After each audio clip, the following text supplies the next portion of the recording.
This game is a lot.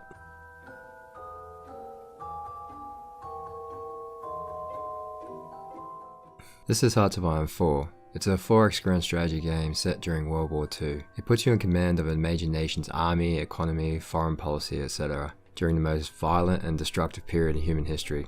Or, most violent and destructive period in human history so far. Fun. I'm not sure I'm qualified to review this game, but that's kind of the point. This is a normie review. Review being the key word here. This isn't a guide. If you're looking for a guide, the best way to learn is to watch a let's play or a strategy guide for a country you're interested in. Pick a major power for your first go around though. Mimic whatever they do, and after a while, you'll have a decent grasp on the mechanics. Kind of like on the job training, learn by doing. Trust me, it's a more engaging way to learn than a tutorial, or having it explained to you directly. However, if you've ever been interested in Hearts of Iron 4, or Paradox games in general, but the sheer size and complexity makes you hesitate, then this is the video for you. I will get into the mechanics a bit, just not too in depth. On the other hand, if you love and are experienced with 4X grand strategy games, but Paradox's paragraphs of premium downloadable content is what put you off, then I can't really help you. That's not me saying shoo peasant, that's me saying I can't defend it. But Hearts of Iron 4 is one of the less bad Paradox games for DLC though. I will say that. Alright, visuals. As you can see, it's a big map. I actually hadn't written any notes for the visuals besides the day and night cycle is kind of annoying, but you can turn it off. But I think that says something though. There isn't really a lot to talk about. The tabs and lists and notifications are daunting at first, but you get used to them, and information is always presented to you in a clean and ergonomic manner. A good example of this is the unit markers. If you zoom in close, it's easy to see what divisions are where and what type of divisions they are. But if you zoom out, it will just give you the total number of divisions in that region. That way the screen isn't too cluttered with too much information at once. It's kind of ingenious really. You want to see what's going on over there? Just zoom in and the information is presented to you. This probably isn't the first or only game to do this kind of thing, but it's really noticeable here with how streamlined it is. As for how it runs, it's incredibly stable. I've never had it crash on me. It can slow down a little bit in the late game, as all the major nations are mobilizing massive armies across the entire map, but even then it's barely even noticeable. That's pretty amazing considering the scale of simulation going on. I don't really have a powerful computer either. I have 8GB of RAM on a fairly new card, but before this one I had 3GB on a 10-year-old card, and even then it ran perfectly. Didn't it, buddy? So yeah, it runs super well, which is awesome. So how's the music? Hang on a second.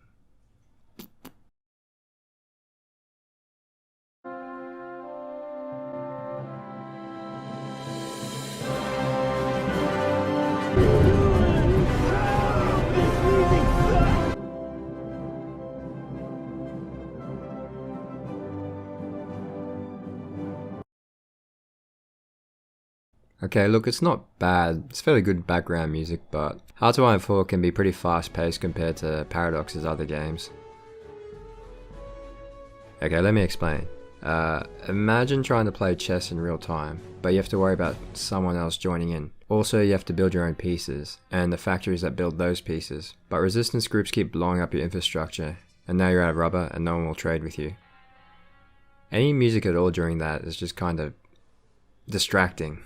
For me at least. I'll usually put a podcast on for the slow parts and then pause it when I need to. The game has a similar option to pause the music anyway, so that's pretty neat. If you wanted to, you could put on your favorite study music, or Netflix, or you could work on your Warhammer backlog.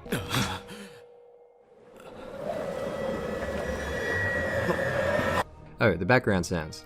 You know, these things like the troops marching, or planes flying, or gunshots, stuff like that. It's pretty annoying to be honest. If you open the menu while zoomed in on an area, the sound will still be going while you're trying to think.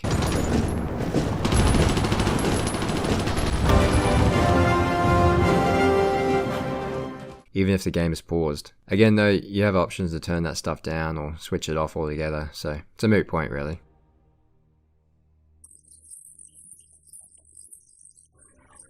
So all grand strategy Paradox games have pretty in-depth management and expansion mechanics. That was a lot of 3-syllable words in one sentence. But each seems to have a main mechanic it focuses on more than the rest. Victoria 2 with economy and trade, Stellaris with tech and exploration, Crusader Kings 2 with politics, medieval period, same thing really. What did it cost? everything. But all of them have the main goal of painting the map a certain color, and Hearts of Iron 4 excels at this. Seriously, this game turns me into a fucking zombie. Here, I've got a visual metaphor for how it feels to play Hearts of Iron 4.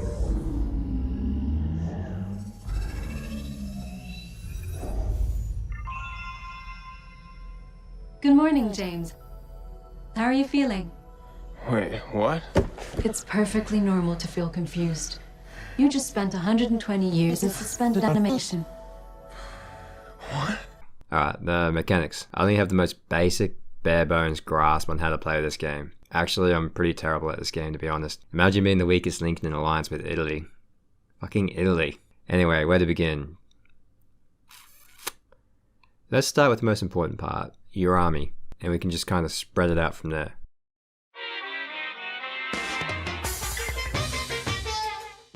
Your army will be split into army groups of around 5 armies, which are usually made up of 24 divisions. Divisions are highly customizable. You can use the division template customizer for that. That way you can design tank divisions, infantry divisions, mechanized, airborne, marine, bicycle, cavalry, you name it. But you need to spend army experience to do that. You get army experience by either engaging in combat or having your divisions trained. Naturally, you get more experience with actual combat than training though. You can also spend army experience to improve your tanks. Same for your planes and ships, but you need air and naval experience for those respectively. I've never gone too flashy with the division templates. I usually try to keep it fairly simple and keep whatever the default template is, because I'm worried I might just fuck it up, and I'll just kind of add extra things like SIGs, engineers, recon, or artillery, as these tend to give the most green arrows and the fewest red arrows. I have messed around using the classic 7 and 2, which works really well in the early game though, but overall it doesn't make too massive of a difference. There's no secret template that will allow you to stomp everyone else, at least as far as I know. Obviously, the more battalions you add to a division, the more manpower you'll need.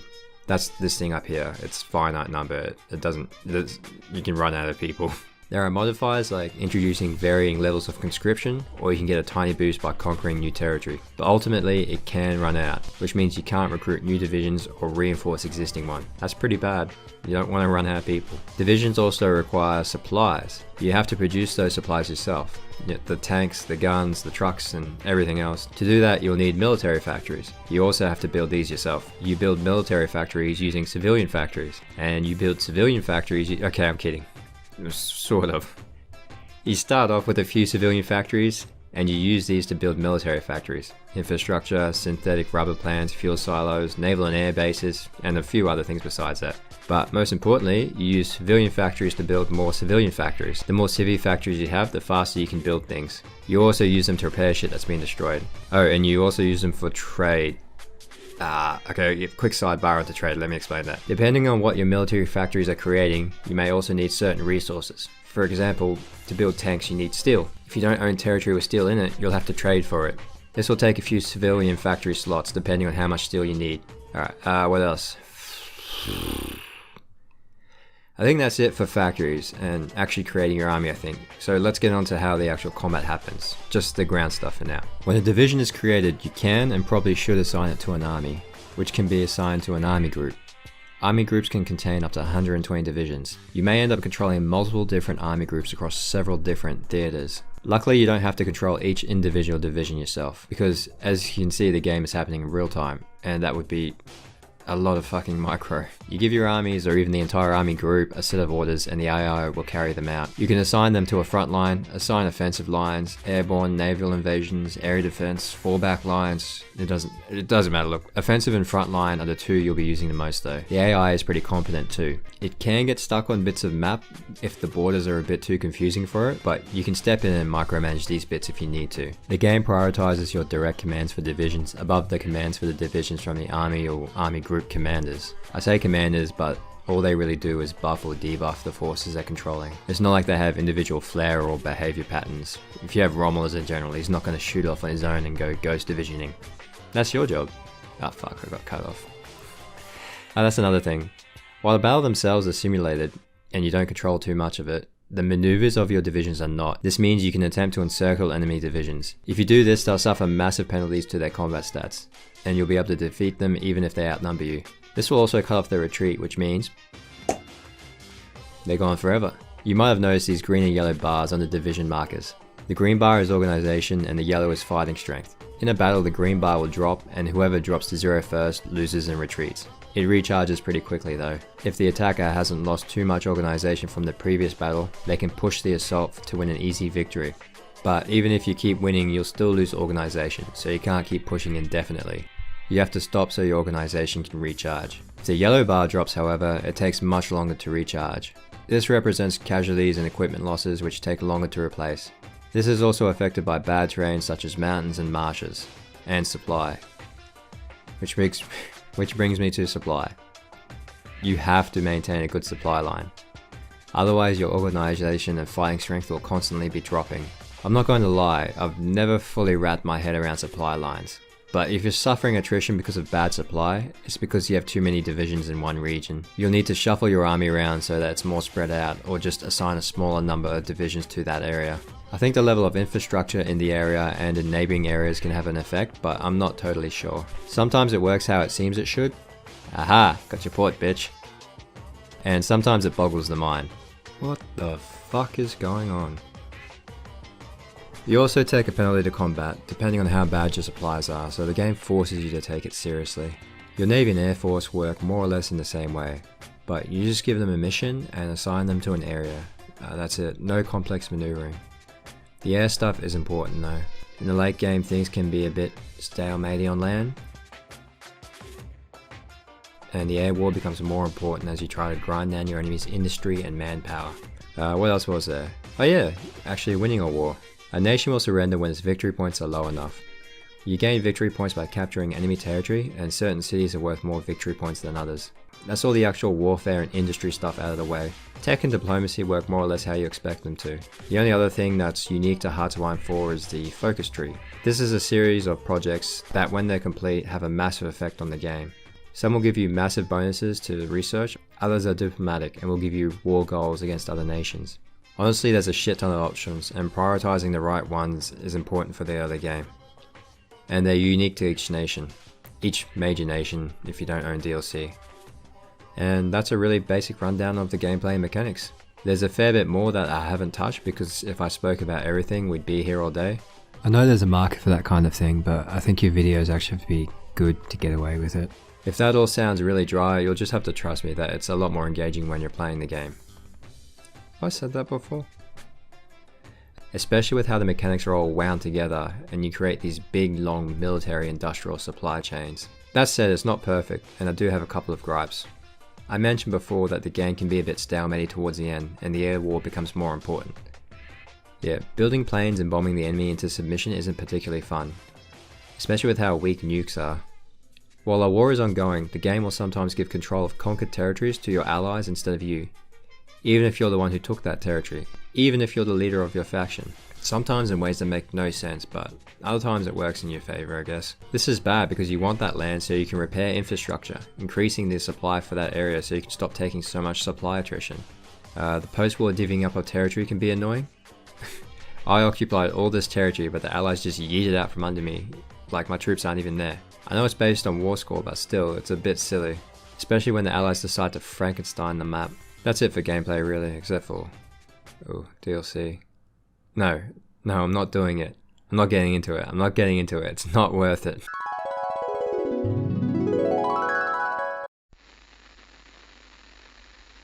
Fuck.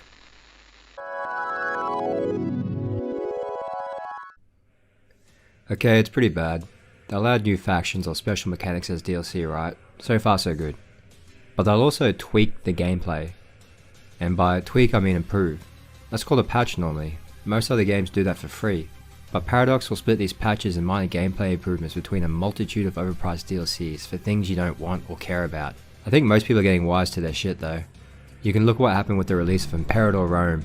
It was bland and boring, and most people could tell it was only going to get better if they bought the inevitable overpriced DLC. $20 fucking. I just want the bet. Okay, whatever. Rant over. No, rant not over. They know what they're doing with this FOMO shit too. It's fucking frustrating.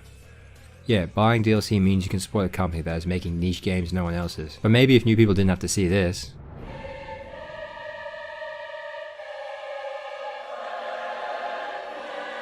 then more people buy the fucking game in the first place.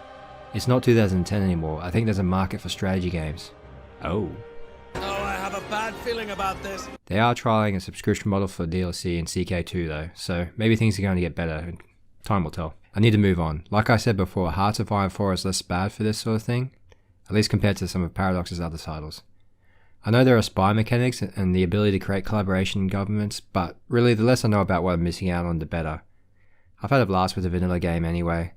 And if you get bored of vanilla, there are plenty of in-depth and really well-made mods to keep you entertained for years, really.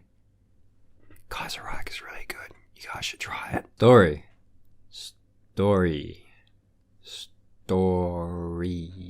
It's World War II, but you make your own story. So, Germany invades Poland, right? How about Germany allies with Poland and they go on to take over Russia? Japan bombs Pearl Harbor and brings the USA into the war, right? How about they don't and go on to take over Russia? You get the idea. Anything could happen. You could even play as Russia and take over Russia.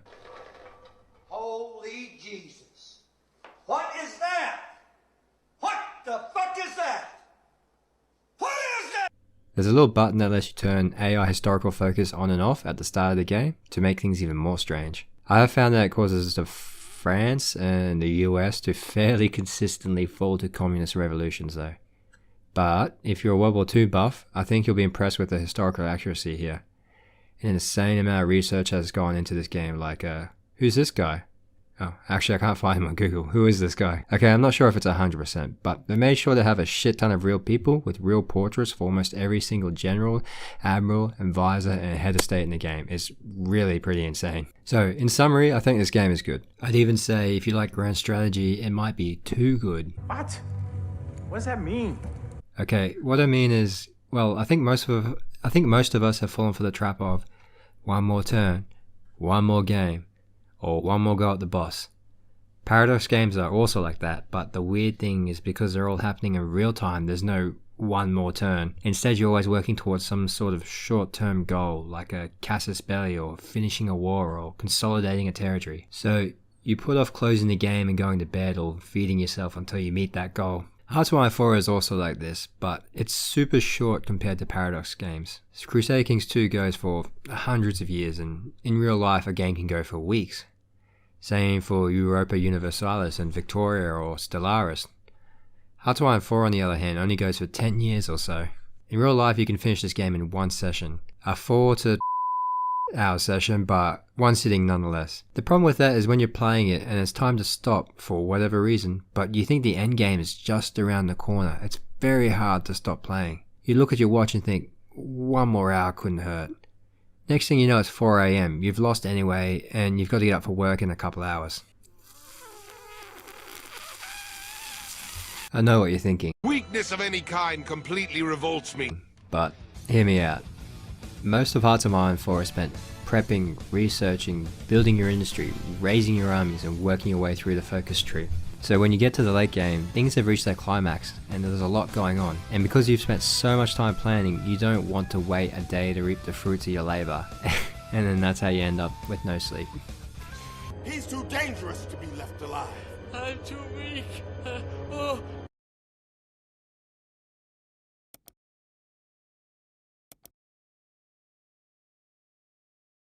It costs $40 on Steam, which is pretty decent considering the amount of hours you can get out of it. It's not available on GOG though, or... But anyway, that's Hearts of Iron 4.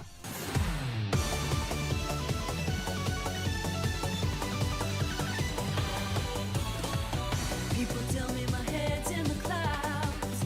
I don't care what they say because I'm dreaming of you. You are the treasure I found. So bright, so bold, yet so elusive. If you want to feel like shit, play this game, then watch this video where Japanese and US veterans revisit the battlefields of Peleliu. The least I can say is rest in peace.